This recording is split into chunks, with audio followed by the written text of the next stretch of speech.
আজকের গল্পের নাম এক গ্লাস দুধের বদলা। একবার এক গরিব ছেলে শহরে শহরে ঘুরে খাবার চাইছিল। সে খুব ক্ষুধার্ত ছিল, কিন্তু কেউ তাকে কিছু দিচ্ছিল না। অবশেষে সে এক বাড়িতে দরজায় কড়া নাড়ে। দরজা খুলে এক মেয়ে বেরিয়ে আসে।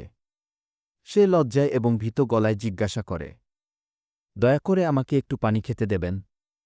আমার অনেক পিপাসা পেয়েছে। তার কথা শুনে মেয়েটি বুঝতে পারে সে খুব ক্ষুধার্ত। তাই সে ছেলেটিকে এক গ্লাস দুধ এনে দেয়।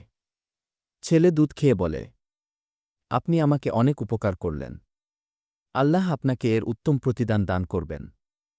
তারপর অনেক বছর কেটে গেল। সেই মেয়েটি একদিন গুরুতর অসুস্থ হয়ে পড়ে।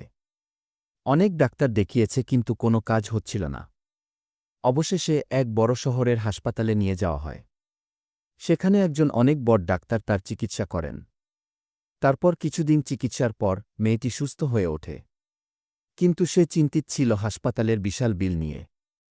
যেদিন বিল আসে, বিলের নিচে লেখা ছিল, এক গ্লাস দুধের বিনিময়ে আপনার সকল বিল পরিশোধ করা হয়েছে।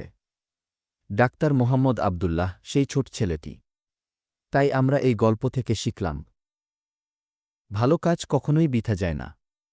আল্লাহ সেই কাজের বদলা এমনভাবে দেন যা আমরা কল্পনাও করতে পারি না।